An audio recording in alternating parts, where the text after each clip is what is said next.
Hi, my name is Nick. I have an idea for a story. I want to be a writer, and this is where I've been writing.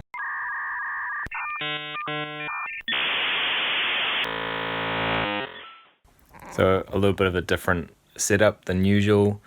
I've rearranged the place a lot, mainly because it's obvious because of how long it's been since I last made a video. And I've actually been writing lots, but I've been very, very preoccupied with work and family life and everything else. But I am making some progress on my book, and I want to talk with you about how that's been going now. So when I last made a video, I was coming up from Christchurch, having bought a vehicle, and now we've had that for an entire school term. It's been very, very useful for family life because it's a lot larger. I've been taking the other car to school, so I've actually had a very relaxed term, but I'm going to sell that other vehicle now. And as for the book, I've been setting myself some goals. I've been writing every now and again, plodding along, trying to return to the main part of my story, and I've stopped writing those branch stories, those stories that are unrelated to the main plot. And I've just gotten a real sci-fi buzz. I'm watching The Mandalorian right now. I'm nearly a year late from everyone else, but so much has already been spoiled by people just telling me about stuff. But I'm just getting in a real sci-fi buzz and getting in a real futuristic mode. I'm about to enter one of my old short stories into a competition for Mind Food, and I feel like I'm getting better at writing, getting better at just letting the story just sort of unfold, not over-explaining things. And I hope I'm getting better. This has been my workspace.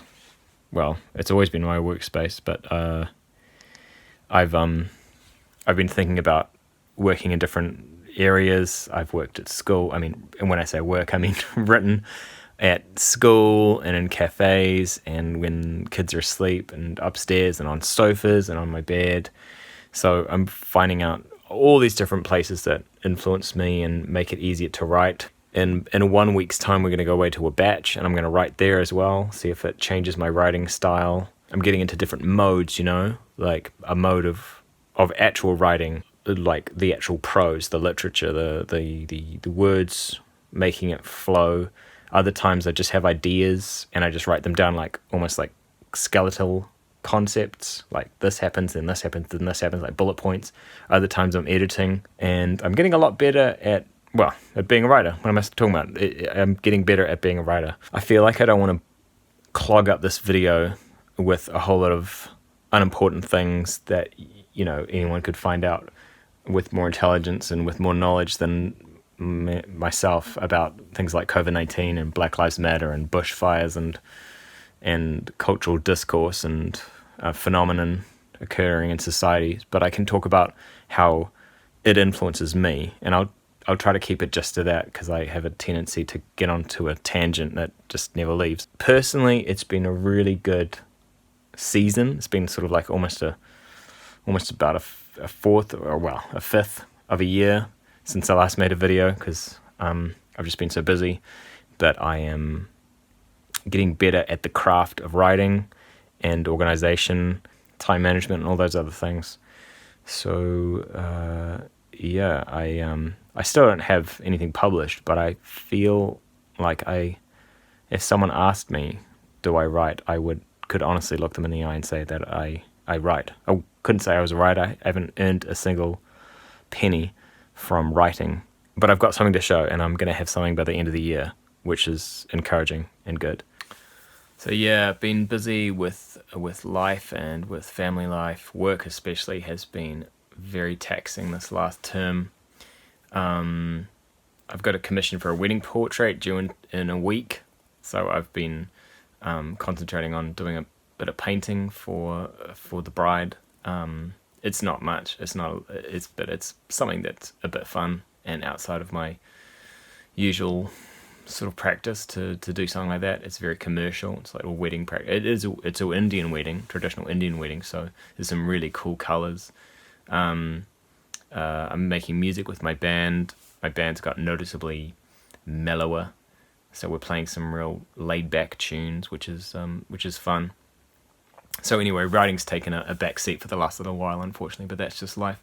I've dabbled. I've been doing some research of sorts. Like I said in my latest video, my focus is now about getting the actual spine and the trunk of the plot line really written.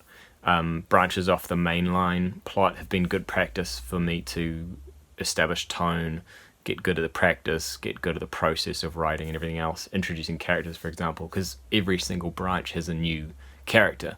But I really like that in short stories, which I'm more used to, is sort of like you introduce a tone, you establish the time frame, the place, and then you introduce a character, and when and how you bring in their name is always kind of interesting to me. But anyway, I've been doing that with all those offshoots, and now I've got these long-term characters that I'm going to be continuing on for quite a long time.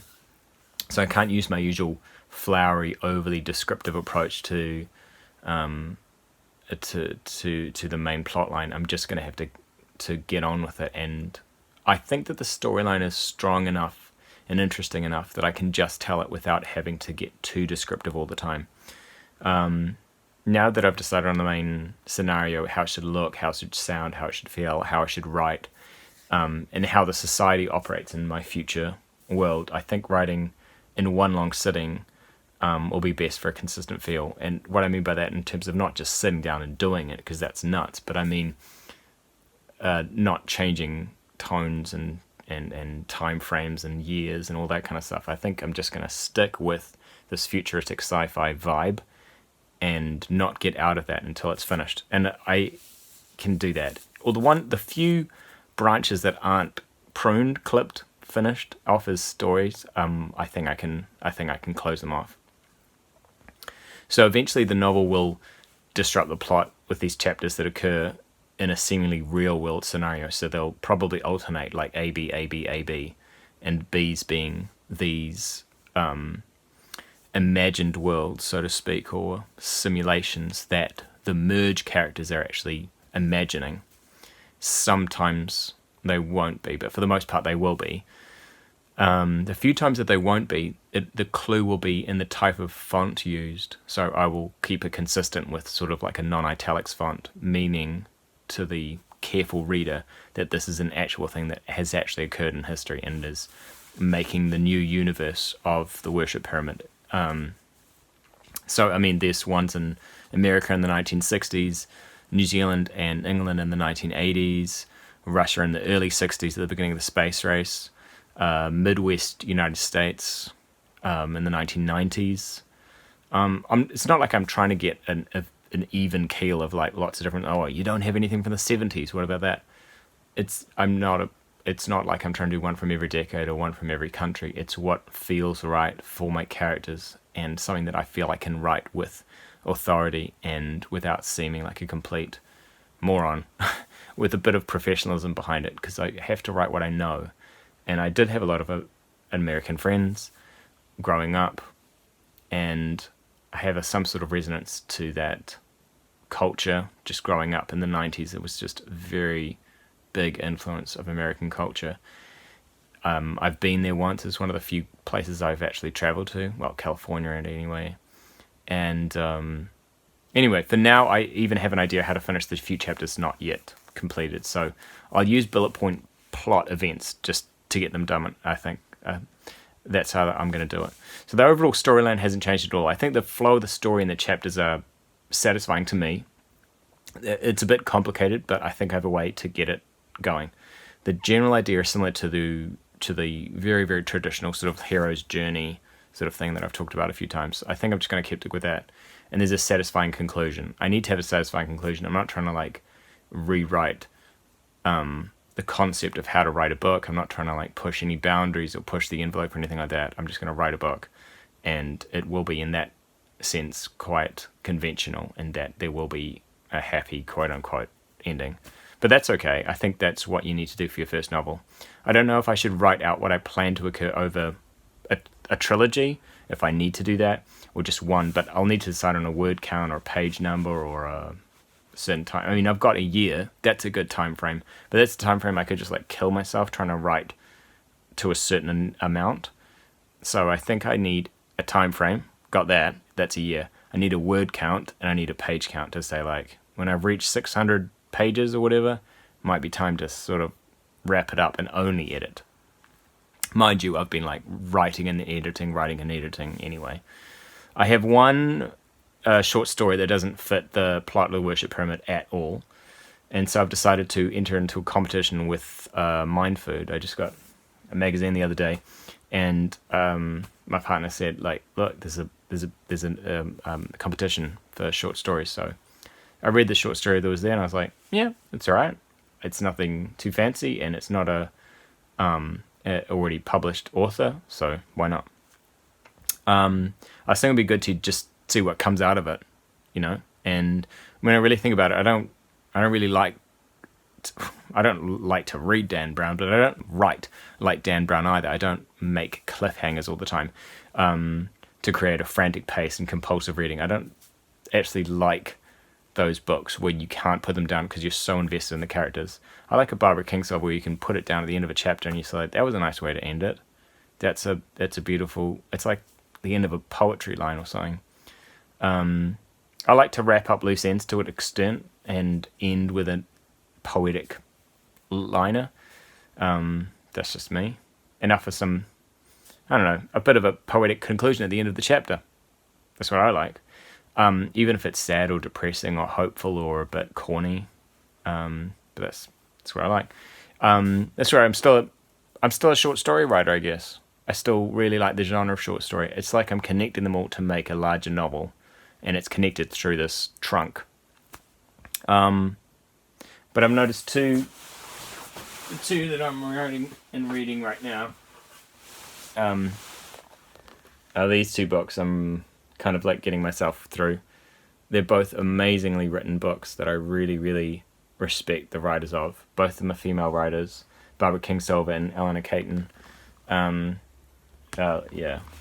Really beautifully written books. I'm kind of swapping between the two of them, which is probably not a good idea, but I don't know why I do that. I've often done that, sort of read two books at the same time.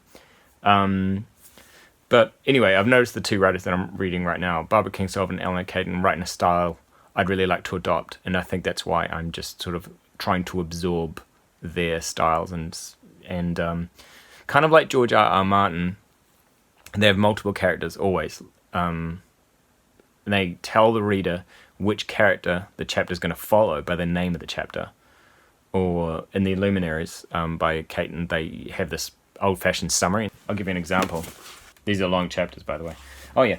In which the merits of asylum are discussed, a family name comes into question, and Alistair Laterback is discomfited, and the shipping agent tells a lie.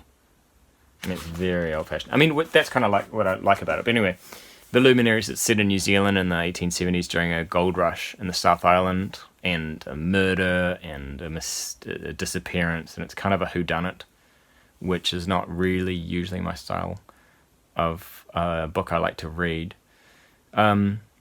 But it works somehow.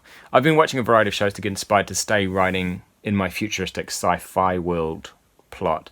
The Mandalorian, obviously, is one that I've been enjoying pretty much. There's some people online that really hate it. There's some people that are just frantic about it. I just like another Star Wars character that I can just watch. I mean, like, for me, because of my age, Star Wars for me is just almost like comfort food, you know? Like, there's aliens, and it's this big, massive universe.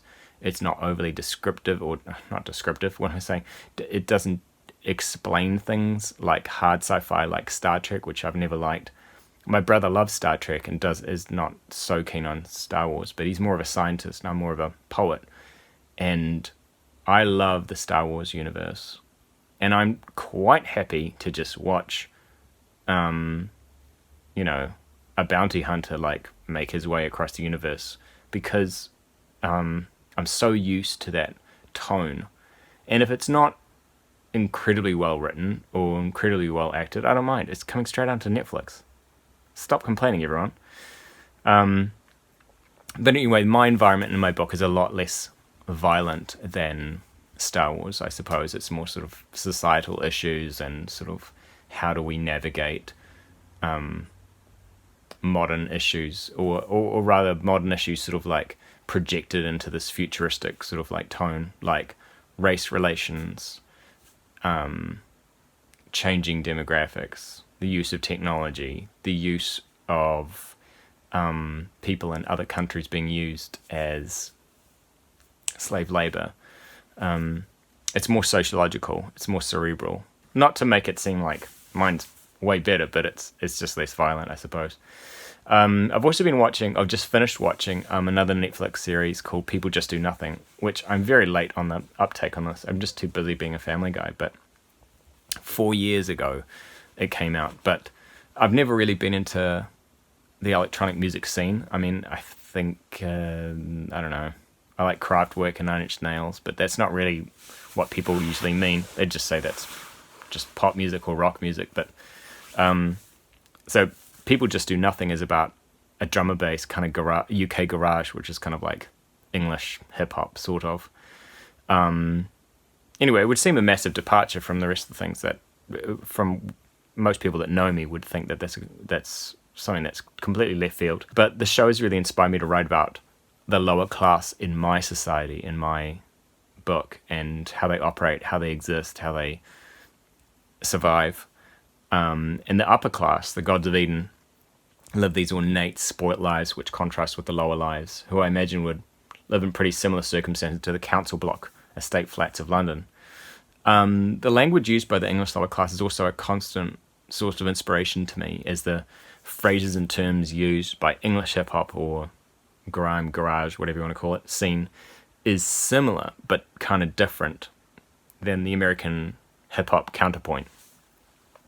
Anyway, talking of things English, recently I've come out of a huge obsession with Oasis. I've been listening to Oasis just in the last month, obsessively, like the 2 albums that I've got, and just some other things that I have on various MP3 players and stuff.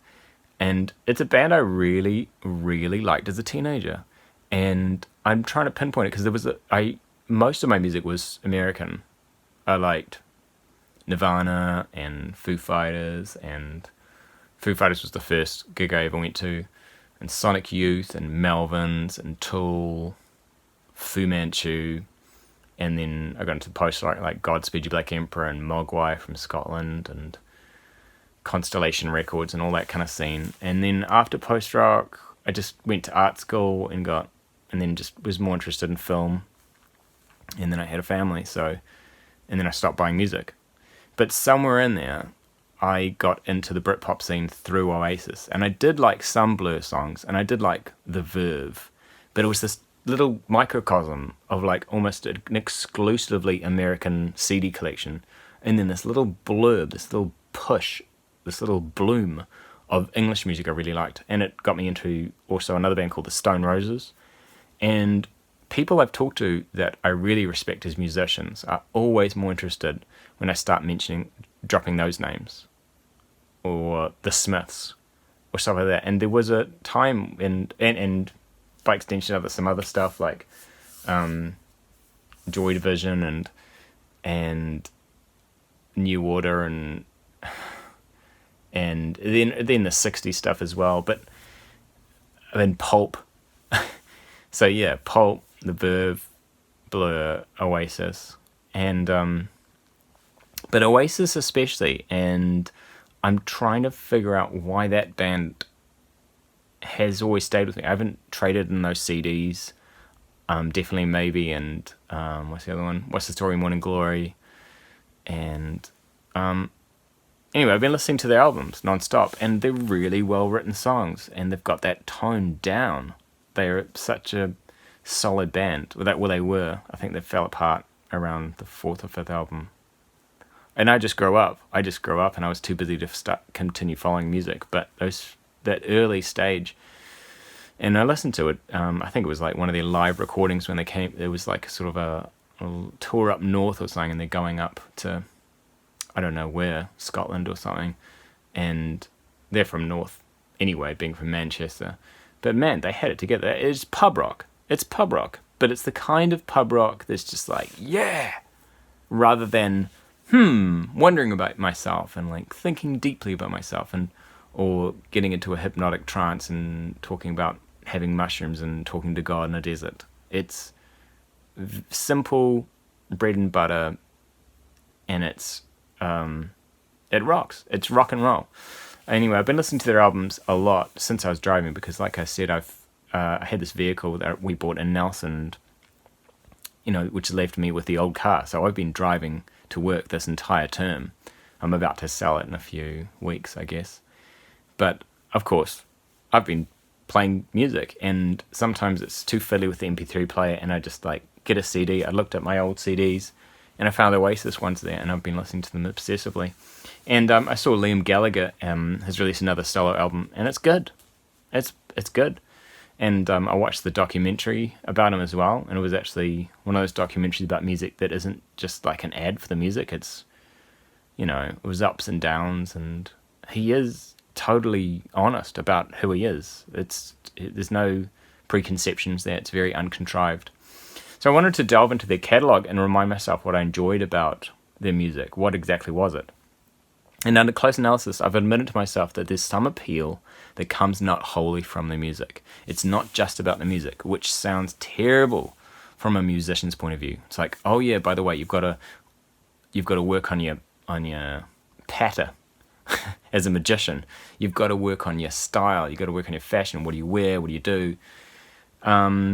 So musicians as varied as Bob Marley, Frank Sinatra, Kurt Cobain, Kate Bush, David Bowie, Amy Winehouse, Taylor Swift.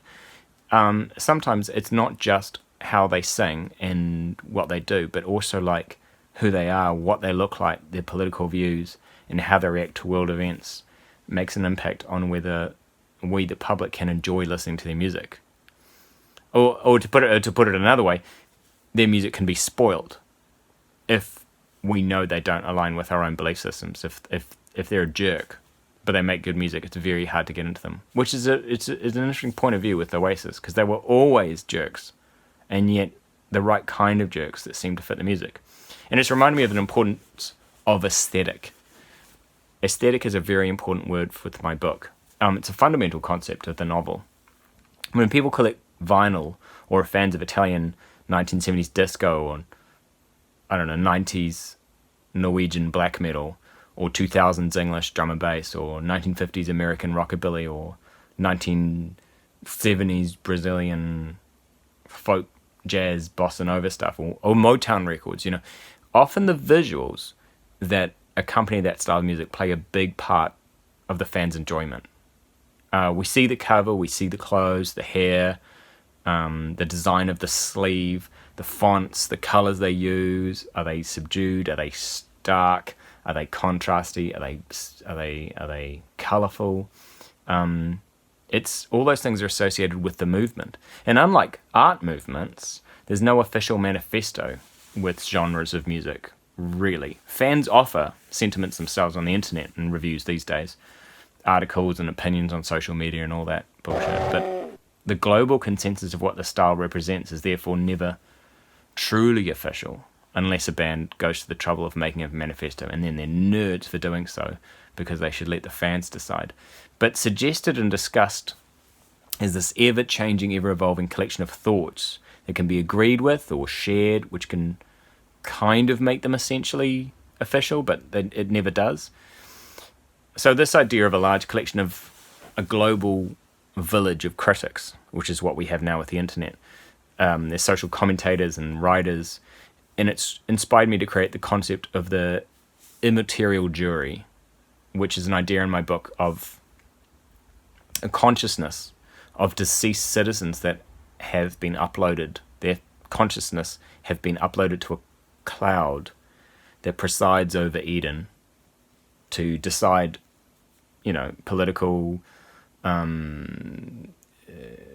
policy, political decisions, corporal punishment, and they keep general social order.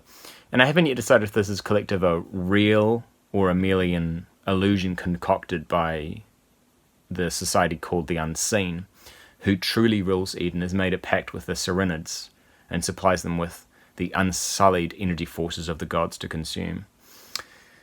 So that was a lot of information to take in there, but there's so going back to Oasis, if I'm to disclose my nearest God of Eden experiences I had as a teenager. I have to admit, I was very much greatly swayed by the style of American musicians.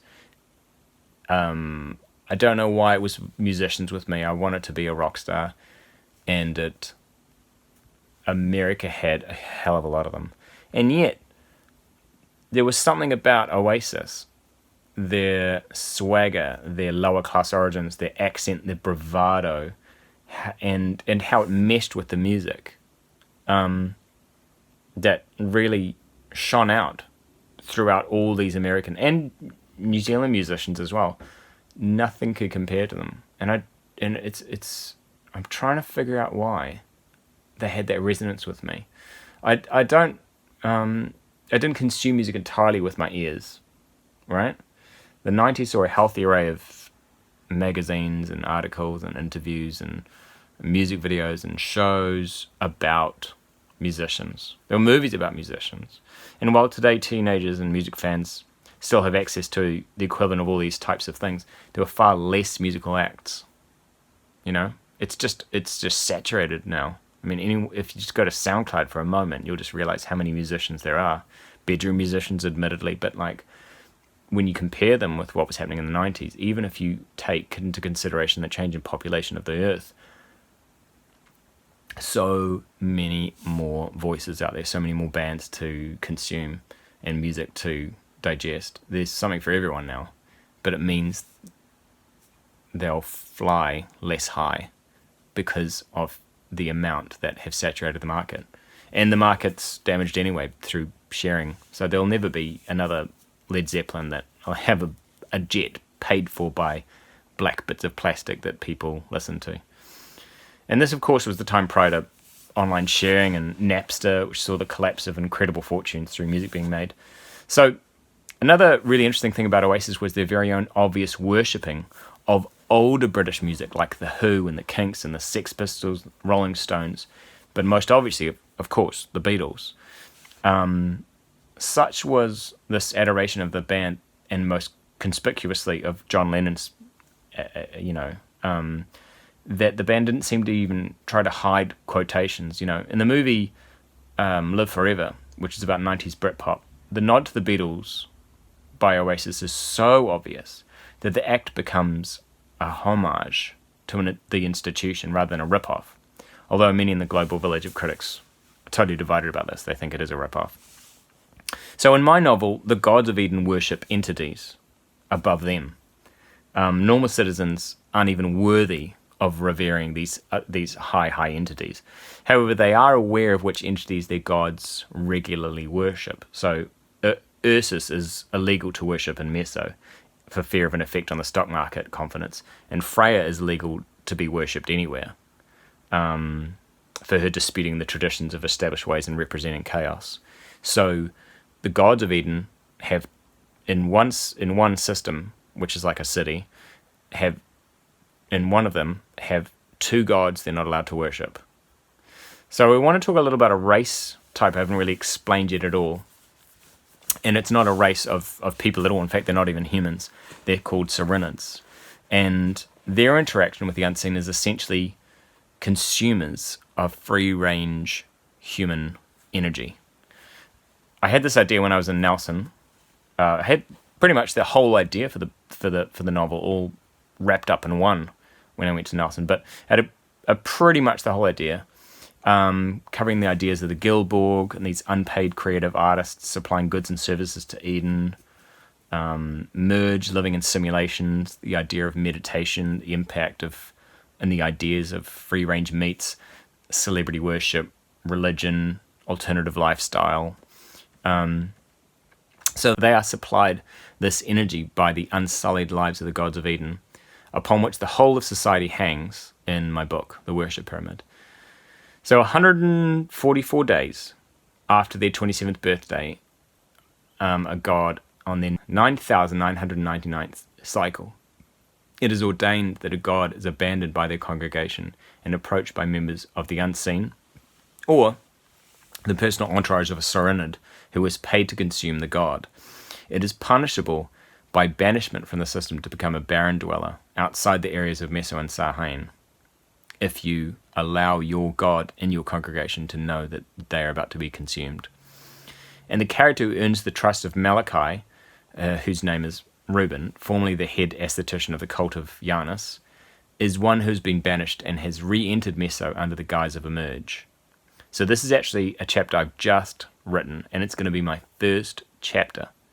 And I've written 3 or 4 pretend first chapters. This is definitely the best foot forward, best chapter. It explains all the different race types without it being sort of like explaining. It's just sort of like lets it happen. It's just like, who's this character? They're this. Who's this character? They did this, and it's definitely the best. I've just finished editing it, and that's going to be my first chapter. And this covers this old man called Reuben, who's the head aesthetician of the cult of Janus. So it covers an auction where merge are being sold like the slaves that they are to pay for the debts of a god called Icarus. And old Reuben has been informed that a tall, limping merge is the most powerful merge on the surface of Eden, and can only be harnessed with a shepherd who understands the simulation the merge is experiencing.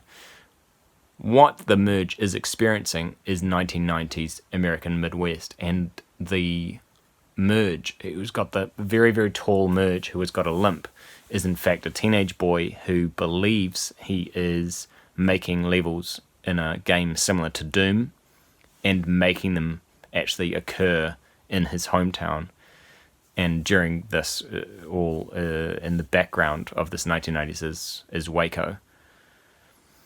And so I'm trying to connect sort of like events that have occurred in history to these things. They're kind of like anchor points for realism and for literature points of understanding. That's my idea anyway. But I wanted the Sauronids to essentially be reptilian life forms that are very much inspired by the ultimate silly, controversial conspiracy of lizard people.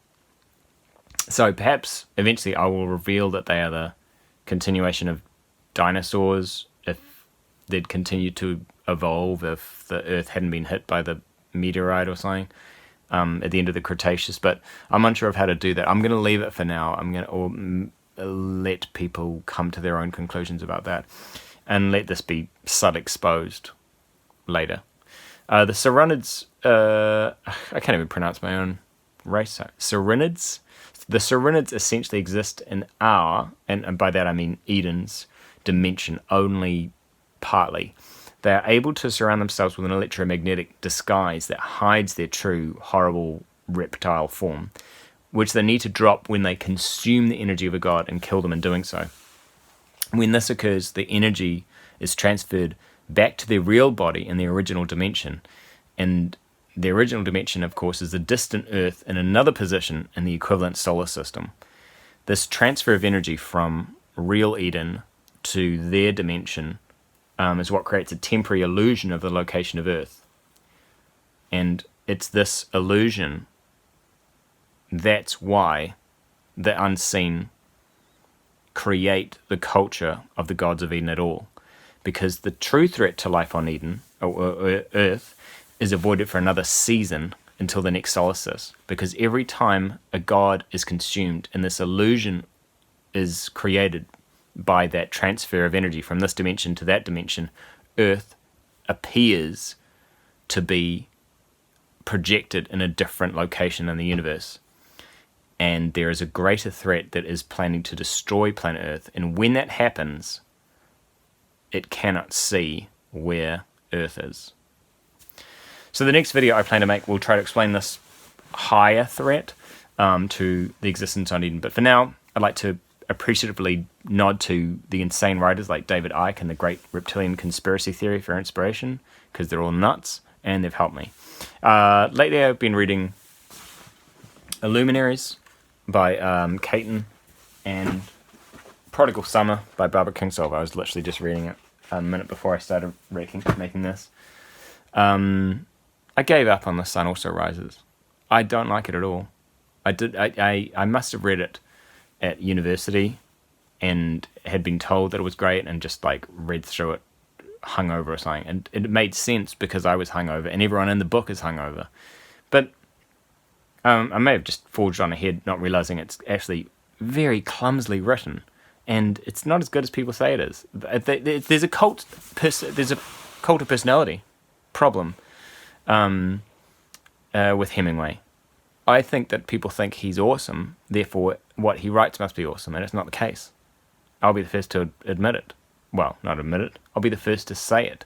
It's like The Emperor's New Clothes or something with some writers. It's like, it's not that good.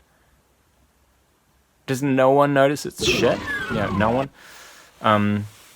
The personality cult surrounding Hemingway actually probably affects many literature fans' appreciation. But as for Caton and Kingsolver, I have nothing but respect and awe for them. Illuminaries I enjoy because it's set in New Zealand during a gold rush. It teeters on detective whodunit in places, which I don't usually like. The dialogue is believable and slightly archaic, which is good. The plot is interesting, kind of intriguing. You know, like there's this whore who passes out after having opium, and she finds that a whole lot of New Zealand gold has been stitched inside one of her dresses somehow. It's intriguing. It's interesting. Overall, it's very enjoyable to read, but I'm daunted by the size of the book, because that's a thick book, and I've read that much. So, Prodigal Summer is wonderful. I mean, I've been reading that for as long, and I'm already like halfway through it. But it's wonderful. It's poetry. There's no other way to say it. Like, you could just have one chapter. That's what I mean. It's like, Barbara Kingsolver is who I want to be read like. It's who I want to write like, because like her chapters are such that they just have these beginning, middle, and ends, and there's a conclusion, and you feel satisfied at the end of a chapter, but you want to read to the end of a chapter. And then having done that, you feel satisfied and you can actually put the book down. I don't want to do a Dan Brown where it's like you literally have the last line of the chapter saying, but then they realized what the big deal was after all, or then the passageway slowly opened, revealing the true secret. And it's like, now I have to read the next chapter. It's crap. And you just read the whole way through it, and you don't like sort of digest it, like chapter by chapter, and think about it and get on with your life, and then sit down and before going to bed read a chapter. That's how I want a book to be. So I'm reading it slow, because I found the joy of rereading passages in Prodigal Summer. I've actually reread half a chapter, so I'm really slowing myself down, but I don't care because I'm enjoying it. So, until next time, I'll keep my focus on writing about the future part of my story. I'll try to get through work-related distractions. I've got another busy week. It's my last week before holidays. Just going to enjoy family life and my other pursuits, and find meaning in this crazy existence in this universe. So, until next time.